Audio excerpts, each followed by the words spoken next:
찬송 부르겠습니다. 335장입니다. 찬송가 335장 부르겠습니다.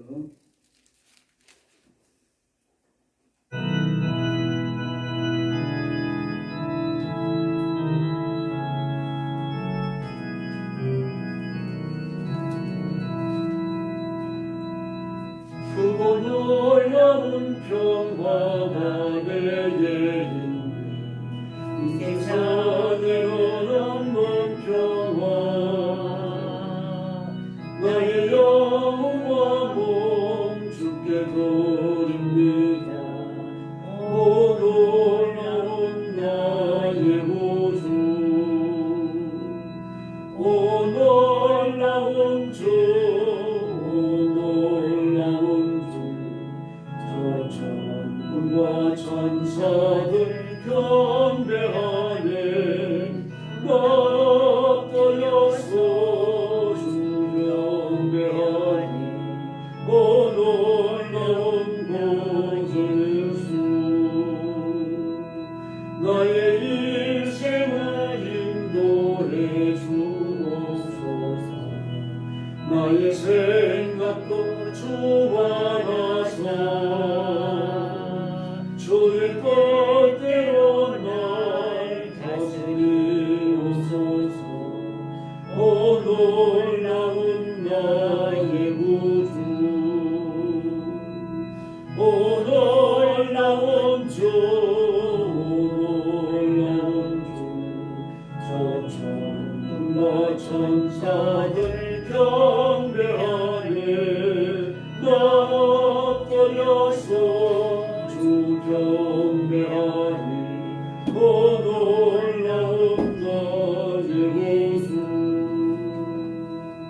나의 모든 것 주님께 드리오니.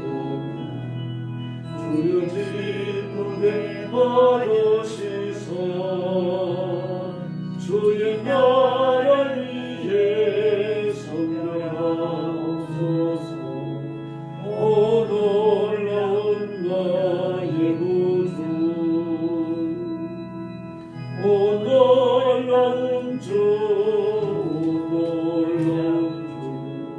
저 천군과 천사들 경배하네.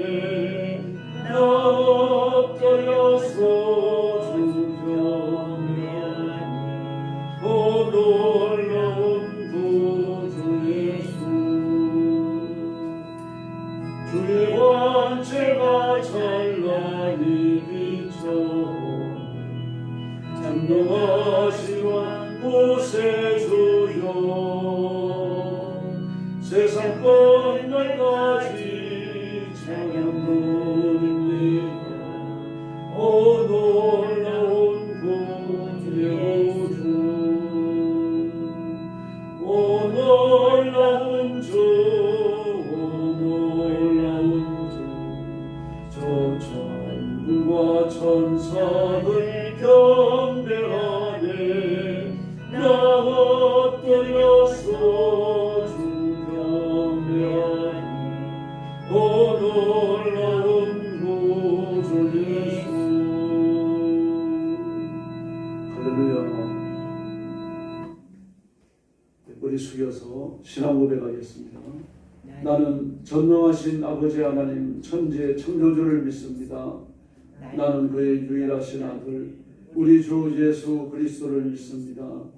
그는 성령으로 잉태되어 동정녀 마리아에게서 나시고 본디오 빌라도에게 고난을 받아 십자가에 못 박혀 죽으시고 장사된 지 사흘 만에 죽은 자 가운데서 다시 살아나셨으며 하늘에 오르시어 전능하신 아버지 하나님 우편에 앉아 계시다가 거기로부터 살아있는 자와 죽은 자를 심판하러 오십니다.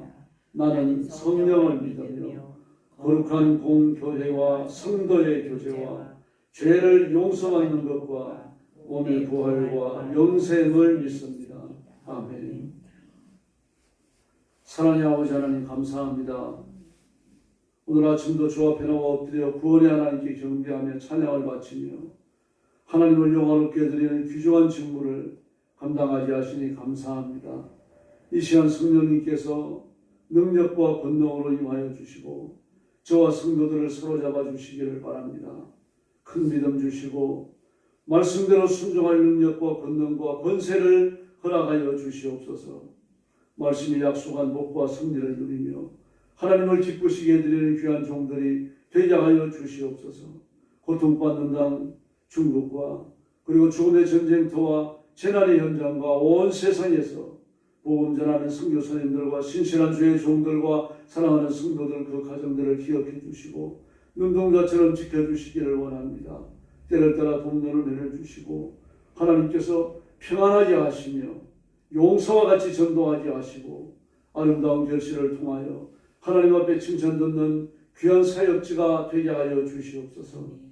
오늘 아침도 저희들이 말씀을 나눕니다.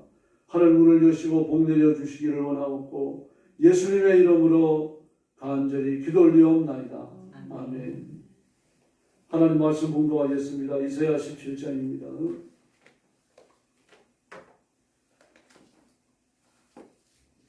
1절 말씀부터 제가 먼저 봉독하겠습니다. 다메섹에 관한 경고라. 보라, 다메섹이 장차 성읍을 이루지 못하고 무너진 무더기가 될 것이라.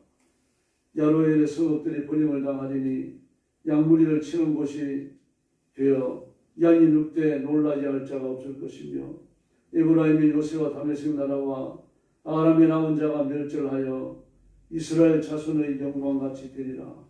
만군의 여호와의 말씀이니라. 그날에 야곱의 영광이 새하고 그의 살찐 몸이 파리하리니 마치 추수하는 자가 곡식을 거두어 가지고 그의 손으로 이삭을 베는 것 같고 여호와의 골짜기에서 이삭을 주운 것 같으리라. 그러나 그 안에 주울 것이 나무리니 감람나무를 흔들 때 가장 높은 가지 꼭대기에 과일 두세 네 개가 나무 같겠고 무성한 나무에 가장 먼 가지에 네다섯 개의 나무 같으리라. 이스라엘 하나님 여호와의 말씀이니라. 그날에 사람이 자기를 지으신 이를 바라보겠으며 그의 능히 이스라엘의 거룩하신 이를 뵙겠고 자기 손으로 만든 제단을 바라보지 아니하며 자기 손가락으로 지은 아세라나 태양상을 보지 아니할 것이며 그날에 그 견고한 성읍들이 옛적에 이스라엘 자손 앞에서 버림받은 숲들 속의 처소와 작은 산 꼭대기의 처소같이 함께하리니 이는 내가 내 구원의 하나님을 잊어버리며 내 능력의 반석을 마음에 두지 아니한 까닭이라. 그러므로 내가 기뻐하는 나무를 심으며 이방의 나무 가지도 이종하리라 하는도다. 내가 심는 날에 울타리를 두르고 아침에 내 씨가 잘 발육하도록 하였으나 근심과 심한 슬픔의 날에 농작물이 없어지리라. 슬프다 많은 민족이 소송하였을 때 바다 파도가 치는 소리같이 그들이 소동하였고 열방이 충돌하였을 때 큰 물이 물량같이 그들을 충돌하였도다. 열방이 충돌하기를 많은 물이 물량과 같이 하나 주께서 그들을 꾸짖으시리니 그들이 멀리 도망함이 산에서 겨가 바람 앞에 흩어진 것 같겠고 폭풍 앞에 떠도는 티끌 같을 것이라. 마지막 절 같이 봅니다. 보라, 저녁에 두려움을 당하고 아침이 오기 전에 그들이 없어졌나니 이는 우리를 노력한 자들의 몫이로 우리를 강탈한 자들의 보은이니라. 아멘. 이사야 17장은 에브라임과 다메섹의 심판에 관해서 경고하고 있습니다. 이사야 13장부터 계속하여 심판이 예언되어지죠. 이스라엘 주변의 열강들, 바벨론과 아수르, 그리고 블레셋, 또 모압, 그리고 오늘 17장에서는 에브라임과 다메섹의 파멸을 선고합니다. 이 다메섹은 아람의 도시입니다. 수도에 해당됩니다. 그리고 이전에 나오는 아로엘도 아람의 도시입니다. 그래서 이렇게 거명되는 도시들은 거의 대표적 도시입니다. 작은 도시들을 이야기하지 않죠. 왜 그런가 하면은 그 국가를 빛내고 국가의 견고함과 그 국가가 지니고 있는 국력과 관련 있는 도시들이기 때문입니다. 그래서 그 도시가 망한다고 말합니다. 북왕국 이스라엘이 망하는 것처럼 아람이 망합니다. 다메섹이 무너진다는 얘기는 수도가 무너지니까 나라 자체가 적치하에 들어가는 것을 의미하는 거죠. 이 두 나라 역시 범죄했기 때문입니다. 그래서 하나님께서는 이 아람과 이스라엘 두 국가의 심판을 선고하시는 겁니다. 우리 하나님은 심판주의신 줄로 믿습니다. 그러므로 다른 왕과 다른 심판자는 우리에게 존재하지 않습니다. 1절로 5절을 보면 다메섹과 그리고 야곱이 쇠잔하다가 파멸한다고 말합니다. 에브라임의 요새와 에브라임의 북왕국 이스라엘을 말하죠. 다메섹 나라와 아람의 남은 자, 다메섹 나라와 아람의 남은 자, 다메섹과 아람은 같은 나라에 대한 이야기입니다. 그 남은 자가 멸절한다라고 얘기했어요. 그리고 7절 4절 말씀에 보니까 야곱의 영광이 쇠한다. 그 살진 몸이 파리하고 수치가해졌다라고 이야기합니다. 성읍이 무너집니다. 그리고 그 성읍이 양천 곳이 되어져 갖고 양무리들이 눕는데 아무도 놀라게 할 자가 없다. 사람이 이렇게 희소해지는 거죠. 전쟁이 다 죽고 잡혀가고 그 살아남은 자가 별로 없으니까 도시에서 양을 쳐요. 도시에서 양을 치지만 양을 놀라게 할 자가 없다. 얼마나 도시가 황폐해질 것인지를 보여줍니다. 이스라엘 자손들처럼요. 남은 자들까지 비천해집니다. 그래도 남은 자는 버려진 땅이 있지 않습니까? 포도원이 있고 무화과가 있고 집들이 있으니까. 그걸 그냥 공짜로 접수하는 거 아닙니까? 그걸 접수해서 그걸 붙여먹고 살면 괜찮은데 파리해진다. 농사가 안 된다는 얘기죠. 그 전쟁의 참호성이 아주 심했다는 이야기입니다. 뭐 집들 보이는 대로 다 불태우고 농토는 전부 다 황폐화 시켜놓고 추수한 곡식들은 다 빼앗아가고 이러면 살 여만이 없는 거죠. 이 전쟁의 참혹한 실상에 대해서 이야기합니다. 그래서 이스라엘이 쇠잔한다. 영광이 쇠해지고 몸은 파리해진다. 네, 어느 정도로 심했는가 하면요. 꼼꼼하고 추수한 뒤에 꼼꼼하게 추수를 했어요. 원래 꼼꼼하게 하면 안 되잖아요. 가위는 남겨놔야 되는 거죠. 운세도 떨어뜨려야 되는 거죠. 근데 깡그리 추수를 해버렸어요. 뭐 이렇게 추수를 하는 것처럼 아수르에게 싹 다 쓸려 가버렸다는 이야기입니다. 아수르가 이렇게 참혹할 정도로 북왕국 이스라엘을 놀아치렸다고 하는 것을 보여줍니다. 아수르는 르바임 골짜기에서 농사 짓는 농부들처럼 말이죠. 깡그리 약탈해 갔습니다. 예, 그래서 8절 말씀을 보면 자기 손으로 만든 제단을 바라보지 아니하며 왜 바라보지 않습니까? 바라보다가 망해버렸거든요. 바라보다가 망하고 나니까 더 이상은 우상 숭배에 마음을 두지 않겠다는 이야기입니다. 그래서 9절 이하의 말씀을 보면 이스라엘 황폐함이 계속하여 고발되어집니다. 그 견고한 성읍들 옛적 이스라엘 자손 앞에 버림받은 숲을 쓰고 처소와 작은 산 꼭대기에 처소 같아서 황폐하리라. 작은 숲에 있는 도시다. 도시가 얼마나 작으면 작은 숲에 있어요. 이 작은 숲에 있어도 밖에서 안 보이니까 있는 거죠. 아주 큰 도시가 작은 촌락이 되어버렸다는 얘기입니다. 숲을 속에 쳐서갖고 산 꼭대기에 쳐서갖고 산 꼭대기에 요새를 짓더라도 도시처럼 크게 지을 수 없어요. 평지의 도시는 크잖아요. 사람들이 몰려들고 도시가 확장되어지고 많은 사람들의 상거래가 이루어지니까 북적거립니다. 그러나 산 꼭대기에 요새를 지어봐야 군인들이 날지 누가 있겠습니까? 그 작은 숲을 사이에 있는 조그마한 도시라고 한 것도 없던 촌락이죠. 산 꼭대기에 지어놓은 군인들의 요새, 이렇게 큰 도시들이 황폐화되어 버린다는 얘기입니다. 별로 사람 자체를 찾아올 수가 없는 그런 때가 되어지는 겁니다. 그래서 가나안 백성이 도망갔던 것처럼 이제는 이스라엘 백성들이 도망을 갑니다. 그래서 10절 말씀에 보니까 내 구원이 하나님을 잊어버리며 그렇게 말합니다. 구원이 하나님을 잊어버리고 능력의 하나님을 마음에 두지 않냐고. 이렇게 엉망으로 살았기 때문에 신앙을 뒷전에 뒀기 때문에 하나님 섬기는 것을 포기해버렸기 때문에 하나님은 그들을 버리시는 겁니다. 칼 헨리는 이런 말을 했습니다. 인류 역사의 마지막 장은 확실히 하나님의 결정에 달려있다. 심지어 지금도 도처에서 은혜를 베풀고 심판을 행하고 계신다. 역사상 오늘처럼 종말론이 거론된 적이 없다. 하나님은 심판의 날을 무시하는 자가 되지 말라. 그렇게 말했습니다. 심판을 무시하면 심판에 걸리는 겁니다. 심판의 언덕차처럼 오만하게 행하는 사람들이 한둘이 아니었죠. 이단들이 대부분 그렇지 않았습니까? 특별히 구원파가 그랬죠. 쫄딱 망했잖아요. 다 망했죠. 바옥수가 좀 남아있습니다만 다른 초년자들이 많지 않습니다. 유봉원이 개판은 완전히 파멸되어졌죠. 더 이상 소생하기 어렵다고 봐야 됩니다. 근데 이렇게 되는데 왜 이렇게 됩니까? 스스로 파멸하는 겁니다. 우상을 숭배하다가 스스로 파멸하는 거예요. 뭐 농사가 안 되고 기근이 들고 메뚜기가 찾아오고 전쟁이 일어나가지고 말입니다. 도시가 깨지고 집들이 불타고 사람들이 잡혀가고 곡식은 전부 다 빼앗기고 스스로 파멸하는 겁니다. 누가 전쟁을 불러들입니까? 누가 가난을 불러들입니까? 사실 불러들이는 거죠. 우상을 숭배하니까 결국은 징계 채찍이 찾아오는 겁니다. 우리도 심판을 준비해야 됩니다. 하나님의 심판에 대한 실제적 이해를 갖는다면 우리의 신앙의 경각심을 놓치지 않을 수 있어요. 우리가 왜 심판을 받느냐? 우리가 심판의 주된 대상은 되지 않습니다. 그래서 시체마로 전쟁이 일어났다면 교회가 평안할 수 있습니까?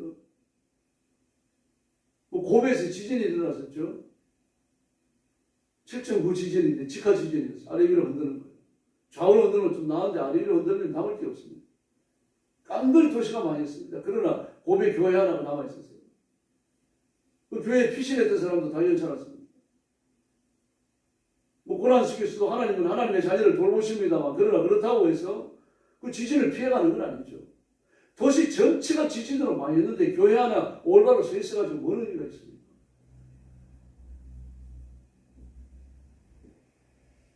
전염병이 돌아가지고 막 주변에 초토가 되어집니다. 유럽의 거의 70%가 죽었던 패스트예요. 펫패스트.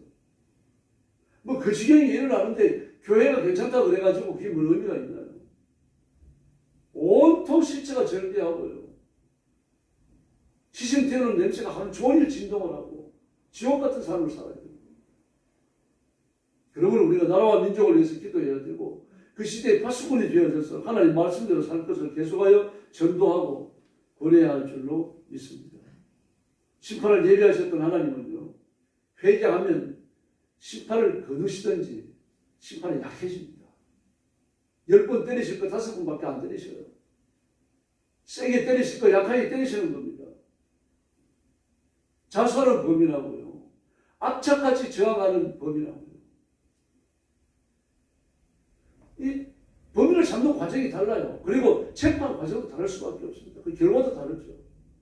순수히 자수하고 붙들리게 되어지면요, 그걸로 끝나는 겁니다. 그거 저항하면요, 맞아요.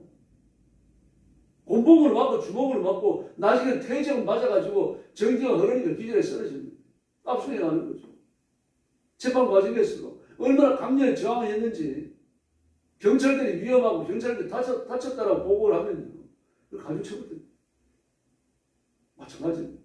심판이 임할 때 머리 숙여야 돼요. 심판이 임할 때 무릎을 꿇어야 되고 심판에 임할 때 하나님의 자비를 구해야 할 줄로 믿습니다. 사람도 그렇잖아요. 자식을 체벌하려고 하다가도 자식이 잘못했다고 빌면 그 어떻게 때리겠습니까? 윌리엄 셰익스피어는 그런 말을 했습니다. 하늘은 모든 것 위에 있다. 이곳에 심판자가 계신다. 심판자이신 하나님을 이길 수 있는 왕은 세상에 하나도 없다. 어떤 왕도 하나님께 대항할 수 없다는 얘기죠. 이 로댕의 작품 중에 가장 유명한 것은 우리가 아는 대로 생각하는 사람입니다. 그런데 여러분 놀랍게도요, 단테의 신곡을 보면 지옥문에 생각하는 사람이 붙어 있습니다. 지옥문 꼭대기에 이렇게 구조가 돼가지고 붙어 있습니다. 무너진 거 아닙니까? 지옥문까지 와가지고 이제 지옥문까지 오면 지옥문 열고 들어가는 거 아닙니까? 그러면 그 앞에 생각해봐야 뭔 소용이 있습니까? 그래서 성경은 불붙는 지옥을 우리 경고하는 겁니다. 그래서 의미가 있습니다. 예수 믿고 하나님의 자녀가 된 사람들, 하나님의 백성이 된 사람들은 지옥문에 붙어있는 로댕을 생각하는 사람을 생각해야 됩니다. 이 땅에서 살아있는 동안에, 예수 믿는 동안에, 하나님의 백성으로 순종하는 동안에 자신의 삶을 통찰해야 됩니다. 말씀대로 살고 있는가 생각해야 돼요. 그리고 의인의 길을 걸어야 할 줄로 믿습니다. 불붙는 지옥은 있습니다. 마귀와 그의 사자들과 불신자들을 위해서 예비되어 있습니다. 그러나 저와 여러분을 위해서는 영생 복락을 누리는 천국이 예비된 줄로 믿습니다. 이 소망을 가지고 오늘도 자신의 영성을 돌아보며 기도하시고 가족 전도를 위해서 기도하시고 교회의 문을 열어주시고 생수의 말씀이 강물처럼 흘러가게 해달라고 기도하시고 땅끝까지 복음 전하는 깨어있는 교회, 깨어있는 성도를 위해서 부르짖어 주시기 바랍니다. 그래서 종말의 직무를 감당하고 심판을 예비하고 조용조용 붙들려 칭찬 듣는 성도들이 되기를 예수님의 이름으로 축원합니다. 기도하겠습니다. 자비로우신 아버지 하나님 은혜를 감사합니다. 이스라엘과 아람의 심판에 관하여 살펴봤습니다. 이런 예언의 말씀, 심판의 말씀을 들을 때 정신 차리게 해주시고 우리 자신을 말씀 앞에 굳게 세워 격결을 걷지 않도록 도와주시고 역사에 주옵시기를 간절히 원합니다. 엎드린 성도들 한 심령을 기억하시고 주님의 오른손은 자 안수하여 주시기를 바랍니다. 믿음의 부요함을 주시고 성령 충만함을 주시기를 원합니다. 성령의 권능을 주시고 성령의 은사를 주시기를 바랍니다. 육신의 힘으로 인생을 사는 게 아니라 하나님의 권능으로 인생을 살게 하여 주시옵소서. 기도할 때 악한 마귀가 일곱길로 도망가게 하시고 기도할 때 악한 영들이 도망가게 하여 주시기를 바랍니다. 문제는 해결되게 하시고 하나님의 은혜가 임하게 하시고 하나님의 권능으로 무장하는 큰 역사가 일어나게 하여 주시옵소서. 아무도 뒷걸음질 치다가 번제에 떨어지지 않도록 도와주시고 결심하고 죄와 싸워 승리하는 성도들, 복받는 성도들 되게 하여 주시옵소서. 오늘 새벽도 기도하러 왔사오니 기도의 새 힘과 능력을 부어주시기 원하옵고 예수님의 이름으로 간절히 기도 올려옵나이다. 아멘. 주기도 드리겠습니다. 하늘에 계신 우리 아버지, 아버지의 이름을 거룩하게 하시며 아버지의 나라가 오게 하시며 아버지의 뜻이 하늘에서와 같이 땅에서도 이루어지게 하소서. 오늘 우리에게 일용할 양식을 주시고 우리가 우리에게 잘못한 사람을 용서하여 준 것 같이 우리 죄를 용서하여 주시고 우리를 시험에 빠지지 않게 하시고 악에서 구하소서. 나라와 권능과 영광이 영원히 아버지의 것입니다. 아멘. 합심해서 기도하겠습니다. 자비하신 하나님 아버지 를 감사합니다. 오늘 아침도 주의 불과 손길에 그들의 곳에 나왔습니다. 저희들을 부르셔서 기도하게 하시는